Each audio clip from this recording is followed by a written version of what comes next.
утром 8 часов у нас было построение. И по самочувствию или зарядка, или прогулка, когда как.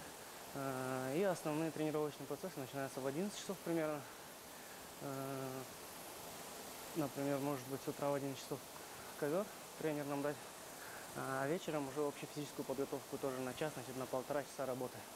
Или наоборот, вот как сегодня в 11 часов уже я пробежал кросс, километров 5-6 примерно. Лез на велосипед еще на минут 10-15. Ну и дальше у меня по программе уже идет турник, отжимания там, на физику чуть поработать. І примерно вот такой розпорядок дня. Борець Ленур Теміров розповів, як відрізняється тренування на базі Олімпійського резерву Конча-Заспі та вдома в Криму. Процессы тренировочные в плане того, что дома немножко домашний режим, основную нагрузку мы получаем на сборах, естественно. Дома мы уже себя поддерживаем также примерно 2 тренировками, зарядка и тренировка, когда и 3, иногда выполняем дома тренировки, когда сборов поменьше, периоды большие между сборами. Ну и я в Крыму, там у меня есть возможность там сделать общефизические тренировки хорошие, там горы есть, море есть, пробежки. И также у нас есть спортзал, и ребята для спарринга мы делаем каждый день ковер. В принципе, мы не останавливаемся, работаем. Ну, немножко специфика тренировок другая.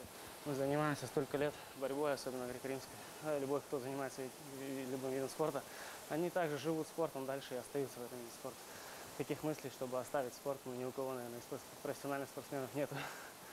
Про останні етапи підготовки Ленура до змагань розповів і головний тренер національної збірної України з греко-римської боротьби Володимир Шацьких. Предсоревновательный этап подготовки, он уже более щадящий, то есть мы уже их нагрузили и сейчас ждем, когда они восстановятся, и рассчитываем на эффект суперкомпенсации, так называемый, то есть выхода на пик формы. Сейчас уже непосредственно подгонка веса, поддержание, так скажем, функциональных физических кондиций.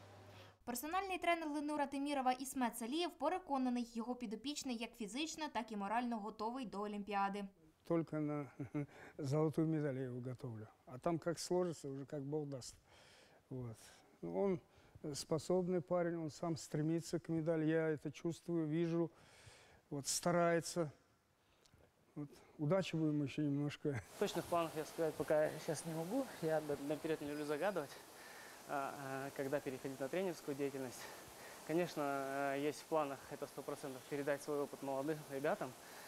Только зависит, когда это произойдет. Я думаю, подскажут молодые не сами. Ірина Сорока, Юлія Стріжалко. Новини на Суспільному. Крим.